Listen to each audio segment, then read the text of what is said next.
Mais que c'est gentil d'avoir choisi Télématin. Soyez les bienvenus. On continue à dérouler notre programme avec Laura, avec Grégoire et avec Sylvie. Et on commence avec vous, chère Sylvie. Bonjour. Bonjour. Ce matin, direction l'atelier d'une vitrailliste. Elle s'appelle Juliette Bouzou. Elle est installée à Saint-Maur-des-Fossés, près de Paris.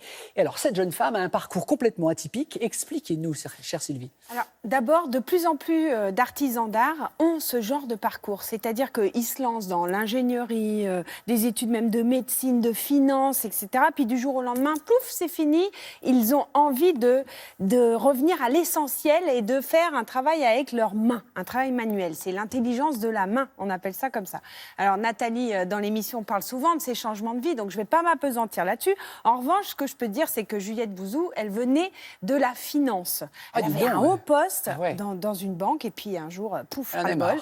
Et elle a toujours été très attirée par le monde du verre, du vitrail, parce qu'elle vient de Nancy. Nancy, il y a l'école de Nancy, la fameuse, et en fait, les vitraux de Chagall, etc. Donc, sûrement que tout ça l'a influencée dans son enfance. Elle fait un CAP. Tout va bien. Elle s'installe à Saint-Maur-des-Fossés, comme vous le disiez, en banlieue parisienne. Et là, elle fait des petits salons, etc.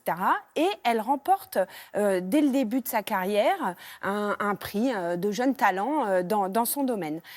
Ce qui fait que, elle est lancée. Et ce qu'elle aime faire, à la fois, elle sait complètement travailler le vitrail typique et ancien, et donc avec le savoir-faire typique, et elle sait aussi se lancer dans la création. Mais en fait, le fil conducteur à chaque fois, et ça c'est très rigolo, et sûrement que ça lui vient de ses études auparavant de financière, donc hautes études, je crois qu'elle a fait Sciences Po, elle cherche dans les livres.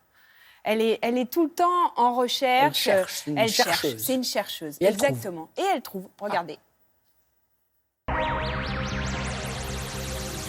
J'étais attirée par le vitrail parce que c'est un domaine que je connaissais bien étant plus jeune, parce que je viens de la ville de Nancy, où il y a eu un courant Art Nouveau très fort.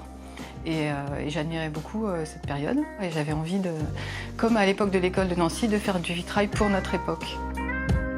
Dans le vitrail, on a une technique très importante qui est le vitrail au plomb. C'est la technique la plus ancienne. Donc on assemble les pièces de verre avec des rails de plomb. C'est le vitrail par excellence. On commence toujours par faire une maquette, puis on fait un dessin grandeur nature. On le découpe pour obtenir ce qu'on appelle des calibres. Ensuite, on coupe toutes nos pièces, puis on les assemble avec les rails de plomb.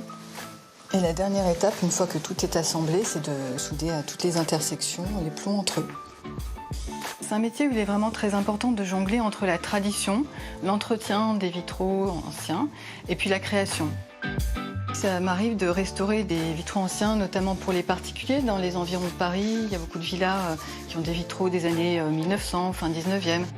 Et puis ensuite, rien n'interdit de chercher à innover. Alors, je pense qu'on peut innover, certes, par les matériaux, mais pour le vitrail aussi, innover par le dessin. Les poissons dans les boîtes de conserve sont venus de l'idée de récupérer les petits morceaux de verre qui sont les chutes des vitraux. Dans les ateliers, on est amené à jeter beaucoup de morceaux de verre parce qu'ils ne se recyclent pas, étant donné que chaque couleur a une composition différente. Et ça me faisait mal au cœur, donc j'ai tout gardé. J'ai stocké par couleur tous ces petits morceaux. Et quand j'ai du temps, je fais de tout petits vitraux. Et je me suis dit, tiens, c'est à peu près la taille d'une boîte de conserve, je vais les fixer dessus. Et ensuite, en fixant les boîtes entre elles, je me suis dit, tiens, ça fait une cloison qui peut être intéressante, qui est originale. Ce qu'on m'a dit un jour sur un salon, quelqu'un est venu me voir en me disant « J'aurais jamais imaginé avoir un vitrail chez moi, mais quand je vois ce que vous faites, ça me semble possible. » Donc en fait, Juliette, elle peut aussi bien travailler pour la restauration des futurs vitraux de Notre-Dame, comme, je sais pas, d'une cloison chez moi, si j'ai envie de me payer un vitrail, quoi. Oui, exactement. Elle a vraiment une formation qui est assez ouverte. Notre-Dame, ça va être, je pense, tous les artisans d'art qui vont travailler là-dessus, ils vont être sélectionnés et tout ça. Et Juliette sera peut-être là-dedans.